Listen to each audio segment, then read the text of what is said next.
Bismillahirrahmanirrahim. Assalamualaikum warahmatullahi wabarakatuh. Oke, untuk pertemuan kita yang ke-12 minggu ini, saya kembali akan menjelaskan tentang mata kuliah pengukuran dan pemetaan hutan.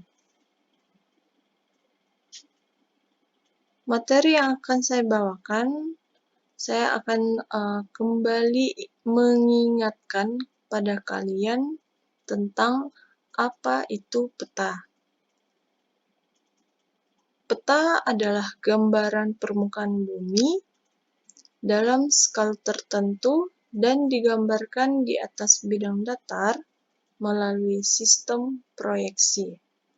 Saya rasa untuk penjelasan lebih detail tentang peta sudah dijelaskan pada awal-awal pertemuan untuk mata kuliah ini. Sehingga saya hanya mengingatkan kembali tentang pengertian peta itu sendiri. Dan saya rasa pasti kalian juga sudah pernah melihat jenis-jenis peta yang ada, walaupun ada yang mengetahui jenisnya dan ada yang tidak, tetapi kalian sudah bisa membedakan peta dengan gambar-gambar lainnya. Oke, macam-macam peta itu sendiri ada yang dinamakan peta topografi. Peta topografi memperlihatkan unsur-unsur alam dan unsur buatan manusia yang ada di permukaan bumi itu sendiri. Jadi ini adalah jenis peta topografi. Kemudian ada juga peta tematik, ya.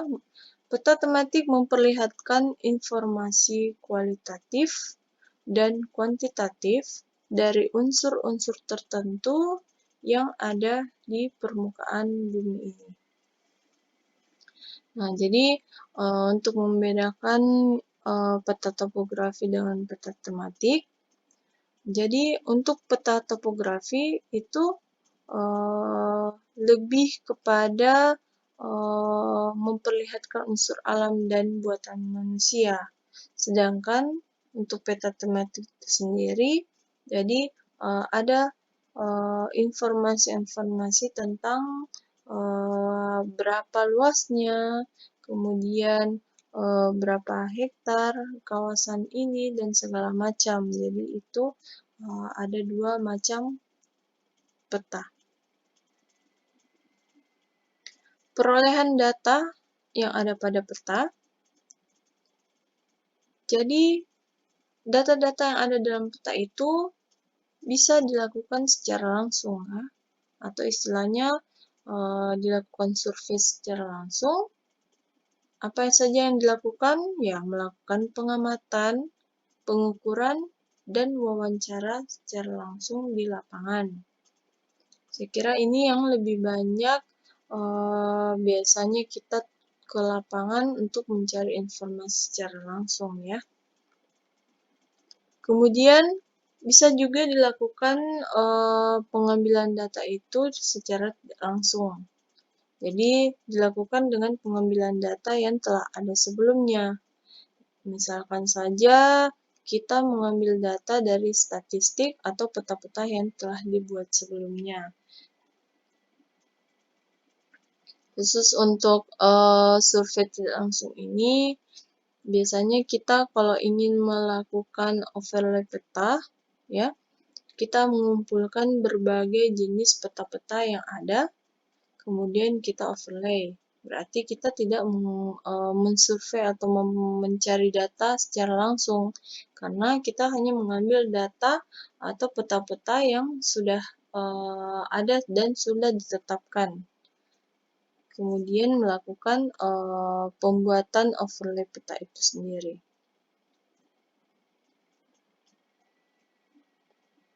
Macam-macam data yang ada, yaitu data non-spasial. Ya, ini biasanya diwujudkan dalam bentuk tabel, grafik, diagram, dan sebagainya. Kemudian data spasial. Nah, untuk data spasial inilah yang diwujudkan dalam bentuk peta.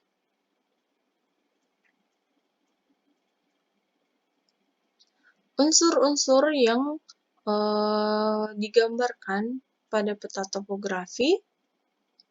Yang pertama, unsur buatan manusia. Ya, unsur buatan manusia itu sendiri ya perhubungan, bangunan-bangunan yang dibuat, kemudian batas-batas areal, tata guna lahan yang telah diukur. Ya, ini semua diukur oleh manusia. Kemudian unsur alam seperti hidrografinya, bagaimana relief, bagaimana tanaman-tanaman apa saja yang ada di dalam satu kawasan. Jadi itu termasuk unsur-unsur alam. Kemudian keterangan tepi yang biasanya ada dalam peta. Ya, judul peta, penyusun dan tahun penyusunan peta itu, daerah yang dipetakan, nomor helai, dan seri peta. Kemudian yang judul peta pastinya ada, siapa yang menyusun atau yang membuat peta itu, dan tahun berapa penyusunan peta. Daerah yang dipetakan, ya bisa nama kawasannya, bisa nama desa apa, dan segala macam. Jadi pasti harus jelas. Kemudian biasanya juga untuk nomor helai dan seri peta ini ya khusus untuk peta-peta topografi dari unsur-unsur alam yang harus setiap tahunnya itu diupdate, sehingga harus ada nomor dan seri peta. Kemudian nomor helai peta-peta yang berbatasan, ya siapa yang mencetak, tahun cetaknya berapa, tahun berapa. Kemudian penyusunnya, petunjuk letak peta dengan angka-angka koordinat geografi. Denah pembagian daerah. Skala peta harus ada. Selang garis tinggi biasanya 25 meter. Khusus untuk skala peta, saya rasa pada awal pertemuan juga sudah dijelaskan secara langsung bagaimana kita membuat skala dan arti dari skala itu sendiri. 1:100, 1:10.000, artinya apa? Bahwa 1 meter di lapangan adalah 100 cm di peta. Jadi, kenapa harus membuat skala peta? Karena tidak mungkin kita membuat peta itu dalam bermeter-meter kubik. Jadi, makanya harus dibuat dan diproyeksi sehingga artinya sama di lapangan dan diproyeksikan ke gambar peta itu sendiri. Kemudian unsur dalam peta ada keterangannya, ya berupa legenda, biasanya kita lihat ya peta. Kemudian kadang ada singkatan-singkatan, penjelasan atau sumber peta itu sendiri. Nah, kadang juga ada catatan bagi pemakai peta. Dan petunjuk pembacaan grid-nya. Ya. Nah, ini bisa kalian lihat contoh-contoh yang unsur-unsur yang lengkap yang ada di dalam suatu peta. Dan saya harapkan nanti untuk tugasnya di area kerja ini sudah ada kalian membuat peta poligon, kemudian di keterangan sebelah kanannya ini adalah keterangan peta-peta yang akan kalian buat. Nah, ini adalah contoh peta yang telah dibuat, peta hutan produksi. Jadi ada skalanya, kemudian ada arahnya, legendanya ya. Legendanya itu ya lengkap dengan warna-warna supaya lebih jelas pembacaan orang terhadap peta itu sendiri. Sumber, kemudian dibuat oleh siapa. Nah, ini ada grid-gridnya, jelas. Oke, saya lanjut. Ukuran-ukuran yang ada pada peta itu sendiri. Ukuran nominal. Ukuran dari unsur dengan aturan tertentu yang tidak mempunyai tingkatan. Kemudian unsur-unsur tersebut dikenal dengan nama saja, misalkan sekolah, jalan, jembatan, rumah, dan sebagainya. Pemukiman ya, itu ukuran nominal.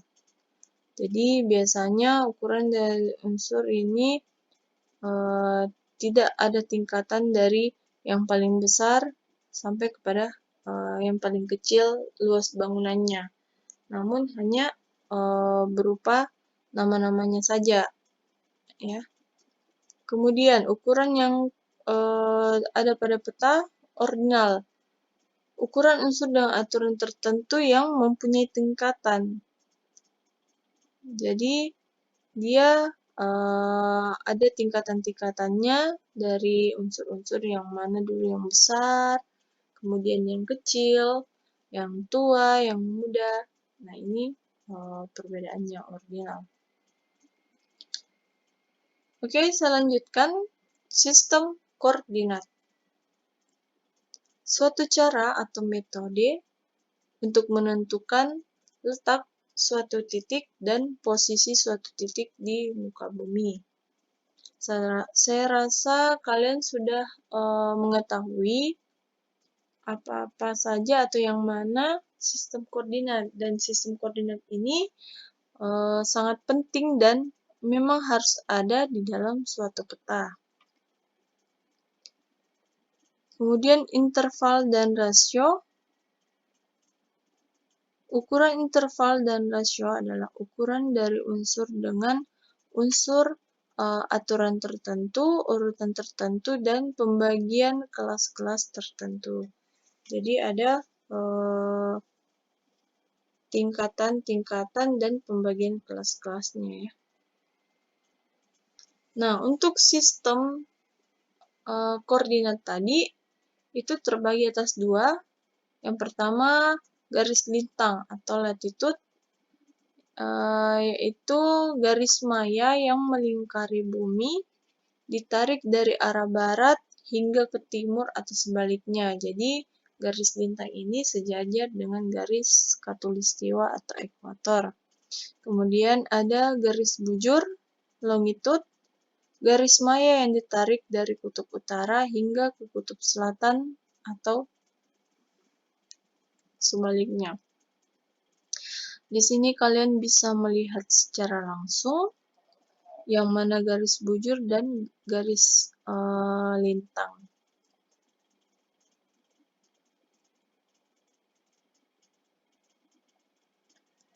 Selanjutnya, sistem proyeksi.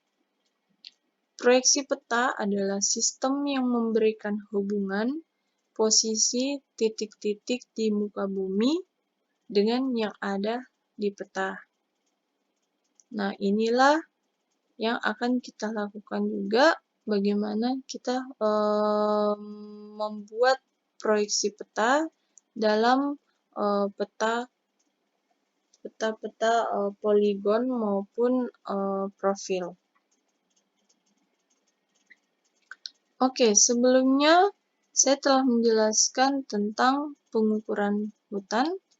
Selanjutnya saya akan jelaskan tentang pemetaan hutan itu sendiri, yaitu kegiatan menggambarkan suatu kawasan hutan yang ditransformasikan ke dalam media datar dan diperkecil yang didasari dengan seni dan teknik kartografi. Nah, saya sudah menjelaskan sebelumnya bahwa hal yang dilakukan pertama adalah pengukuran hutan itu sendiri. Jadi di dalam pengukuran hutan belum membedakan kawasan-kawasan hutannya. Nanti pada saat dilakukan pemetaan hutan, baru kita membedakan kawasan-kawasan hutan dan dibuatlah ke dalam suatu media datar atau peta. Teknik kartografi sudah dijelaskan juga secara detail, jadi saya akan skip. Oke, pemetaan terbagi atas dua. Yang pertama, pemetaan kualitatif. Jadi ini pemetaan secara umum ya. Apa itu pemetaan kualitatif? Suatu penyajian gambar dari data kualitatif ke atas peta.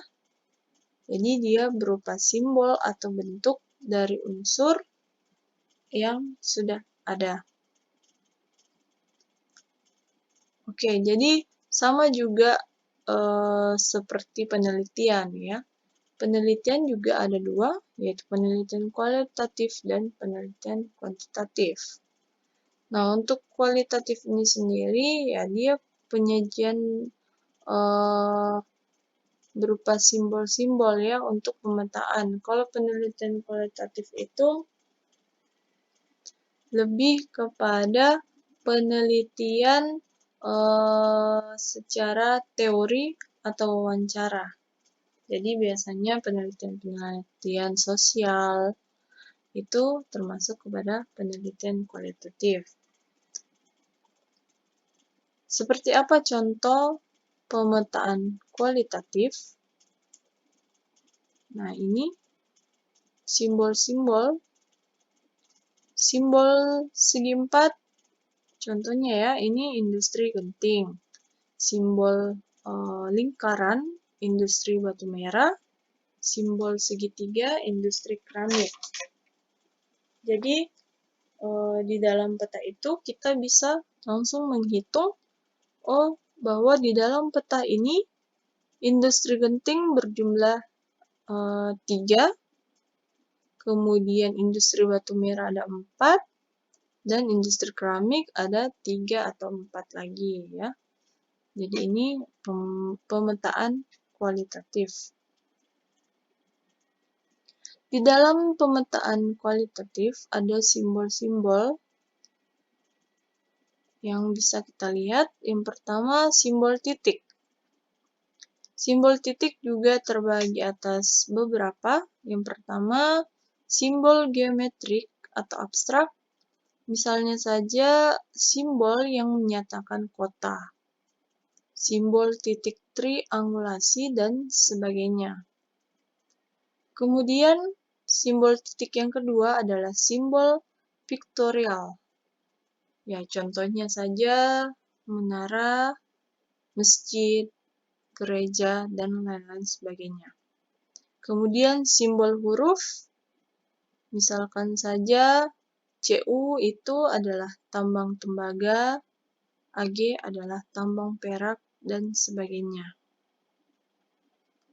Kemudian di pemetaan kualitatif ada juga simbol garis. Macam-macam dari simbol garis adalah simbol deskriptif, misalnya jalan-jalan kereta api, sungai, misalkan sawah, dan sebagainya. Simbol abstrak atau hayal, yang misalnya batas negara, batas provinsi, batas kawasan, batas areal. Nah, ini termasuk ke dalam pemetaan kualitatif di simbol garis. Kemudian ada juga simbol luasan. Ya, simbol luasan untuk simbol deskriptif tadi, dia bersifat menggambarkan unsur yang dipetakan. Jadi, langsung berbentuk gambar. Ya, ini gambar pohon kelapa misalnya ada berapa jumlahnya, langsung tergambarkan di dalam peta. Kemudian simbol abstrak atau hayal, ya, contohnya seperti ini.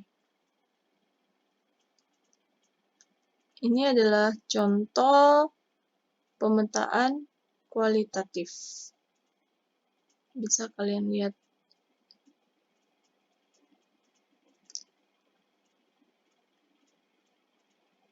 Kemudian, selain pemetaan kualitatif, juga ada pemetaan kuantitatif.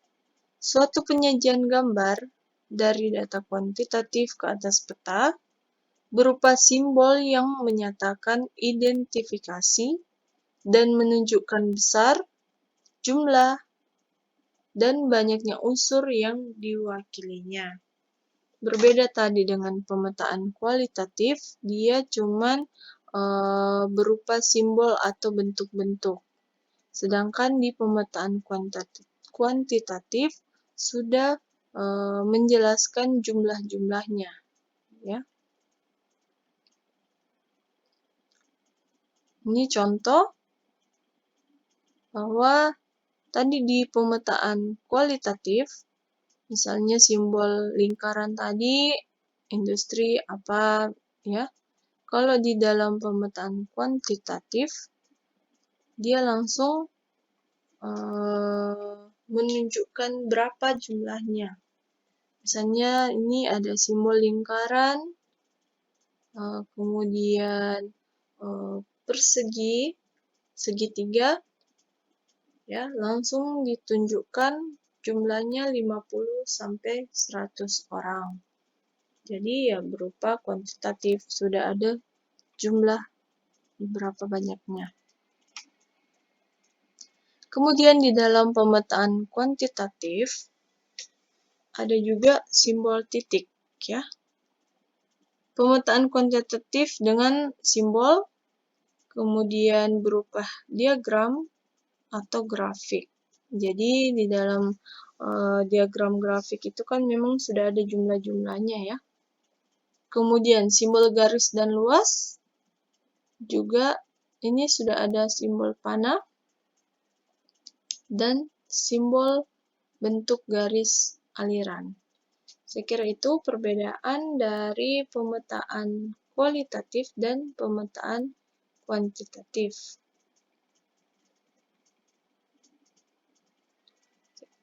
Oke, saya rasa itu saja dulu pertemuan kita hari ini. Untuk selanjutnya, saya akan berikan materi presentasi saya lagi. Wassalamualaikum warahmatullahi wabarakatuh.